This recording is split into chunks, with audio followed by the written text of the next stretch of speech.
पिछले वीडियो में अपन ने समझने का प्रयास किया भारत के भौतिक स्वरूप के बारे में, और उसमें मैंने आपको बताया था हिमालय पर्वतीय प्रदेश की भौगोलिक स्थिति के बारे में। उसी से जुड़ा हुआ आज जो दूसरा भाग है भारत का भौतिक प्रदेश के अंतर्गत आता है, वो है उत्तर का विशाल मैदान। उत्तर का विशाल मैदान। उत्तर का विशाल मैदान कौन सा है? यानी कि हिमालय पर्वत से नीचे का भाग और जो भारत का प्रायद्वीपीय क्षेत्र है, यानी कि समुद्र तटीय जो भाग है नीचे का, उसके बीच के भाग को माना जाता है। लिखा भी है यह मैदान हिमालय पर्वत एवं प्रायद्वीपीय पठार के मध्य स्थित है, यानी कि भारत के बीच का भाग। प्राचीन काल में इस मैदान को हम गंगा सिंधु का मैदान कहते थे। गंगा सिंधु का मैदान कहते थे। चूंकि अब विभाजन के बाद में सिंधु नदी और उसकी सहायक नदियां, जिनमें झेलम है, चिनाब है, रावी है, इन नदियों का संपूर्ण क्षेत्र पाकिस्तान में चला गया। इसलिए वर्तमान में हम इस मैदान को सतलज गंगा ब्रह्मपुत्र के मैदान के नाम से जानते हैं। सतलज गंगा ब्रह्मपुत्र के मैदान के नाम से भी जानते हैं। इस मैदान की प्रमुख विशेषताएं क्या है? कि सबसे प्रमुख बात जो है कि यह मैदान जलोढ़ मृदा से निर्मित है। जलोढ़ मृदा से निर्मित है। जलोढ़ मृदा क्या होती है? अर्थात प्रतिवर्ष जिस स्थान पर नदियों के द्वारा बाढ़ के पानी के से जो नवीनतम मिट्टी का तलछट जमा होता है, वो जलोढ़ मृदा कहलाती है। इसकी विशेषता है कि ये मृदा अधिक उपजाऊ होती है। तो जलोढ़ मृदा से निर्मित होने के कारण इसका संपूर्ण विस्तार लगभग 7 लाख किलोमीटर वर्ग क्षेत्र में है और लगभग 2400 किलोमीटर से लंबा और 240 से 320 किलोमीटर की चौड़ाई के मध्य में फैला हुआ है। तीसरी बात है, इसमें सघन जनसंख्या निवास करती है। अर्थात जनसंख्या की दृष्टि से भारत के अधिकांश बड़े महानगर इसी मैदानी भाग में स्थित है। इसलिए सघन जनसंख्या वाला भौगोलिक क्षेत्र भी इसको कहा जाता है। आमतौर पर उत्तर के विशाल मैदान में को 2 आग का क्षेत्र भी कहते हैं। 2 आग का क्षेत्र। 2 आग का मतलब है कि ये 2 चीजों से बना है, एक तो भूमि, और यहाँ आग का तात्पर्य है जल से। आग यानी जल, पानी। अर्थात इस क्षेत्र में भूमि जल से अधिकांश रूप से भरी हुई रहती है। इसी आधार पर हम नाम सुनते हैं पंजाब का, तो वो पंजाब में भी 2 शब्द है, 5 और आब। आब यानी पंजाब में 5 नदियां बहती है, इसलिए उस क्षेत्र को हम पंजाब कहते हैं। इसलिए इसको 2 आब का क्षेत्र भी कहते हैं। कृषि की दृष्टि से अधिक उपजाऊ है। पर्याप्त जल की सुविधा उपलब्ध होने से कृषि उत्पादन अधिक होता है।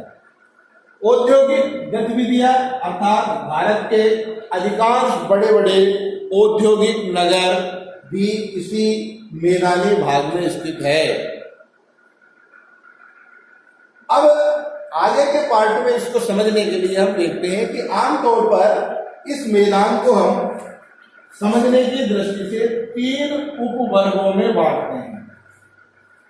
यानी इसके पूरे मैदान को 3 भाग अपन करते हैं समझने की दृष्टि से, जिसमें एक को कहते हैं अपन पंजाब का मैदान, एक भाग को अपन पढ़ने की दृष्टि से पंजाब का मैदान, और दूसरा है इसी में गंगा का मैदान, और तीसरा है ब्रह्मपुत्र का मैदान। 3 भाग हो गए। यानी कि ये पूरा जो मैदान है इसके अपन 3 छोटे छोटे पार्ट करते हैं समझने की दृष्टि से। तो एक का नाम हो गया पंजाब का मैदान, गंगा का मैदान और ब्रह्मपुत्र का मैदान। अब पंजाब का मैदान के बारे में समझिए, ये कहां से कहां तक फैला है, यानी कि सिंधु नदी से लेकर के और उसकी सहायक नदियां, जिसमें अपन ने पहले नाम पढ़ा है, झेलम है, चिनाब है, रावी है, सतलज है, व्यास है, ये सब सिंधु की सहायक नदियां हैं।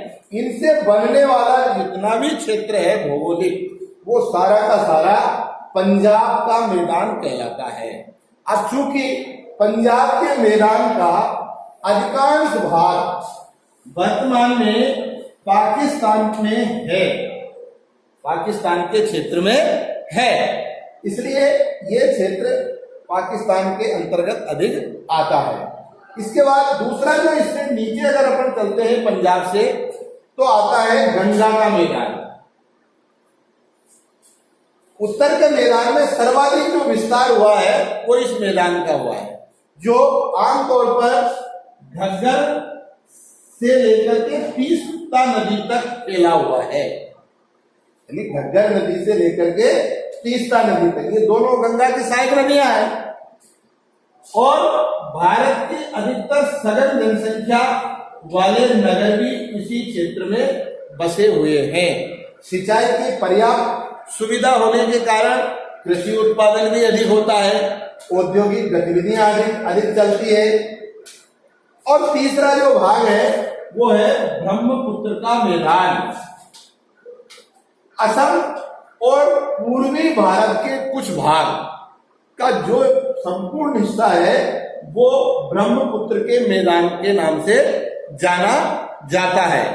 अब इसके आधार पर आगे अपन चलते हैं, तो इसको समझने के लिए इसके 3 भाग और किए गए हैं। इसके 3 भाग और किए गए हैं जो इस प्रकार से हैं। भौगोलिक दृष्टि से हम इस पूरे मैदान को 4 भागों में बांटते हैं, विभाजित करते हैं, जिनमें एक भाग कहलाता है इसका भावर प्रदेश, तराई, बांगर और खादर। ऐसे ये इसके 4 भाग बने हुए हैं, जिनमें अब अपन इनको क्रम से लेते हैं। तो सबसे पहले अपन यहां पर लेते हैं भावर प्रदेश।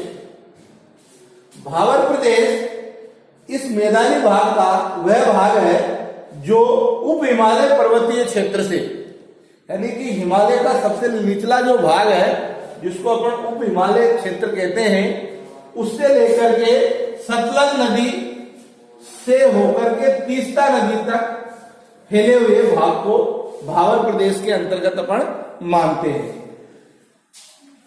इसकी विशेषताओं में इसका जो मैदानी भाग है उसमें पर्वतीय क्षेत्र से आने वाले छोटे छोटे चट्टानों के टुकड़े, कंकड़ इस क्षेत्र में तलछट के रूप में जमा हो जाते हैं, और जिसके कारण से यहां पर बहने वाली अधिकतर नदियां भूमिगत होकर के बहती है।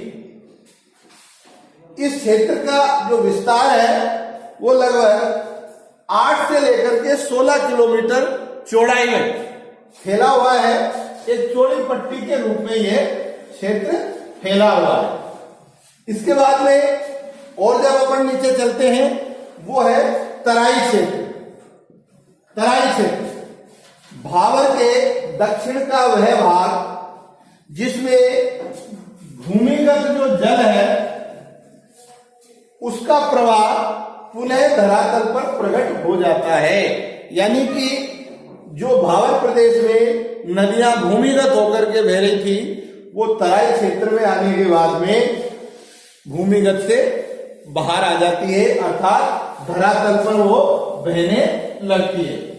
इसके कारण से यहां पर सघन वन संपदा मिलेगी आपको, जिसमें लंबी लंबी घासें, पेड़ पौधे, घासों में विशेष रूप से कांस, हाथी घास आदि, वन्य पशुओं में विशालकाय वन्य पशु इसमें पाए जाते हैं, जिनमें हाथी और गेंडे प्रमुख रूप से देखे जा सकते हैं।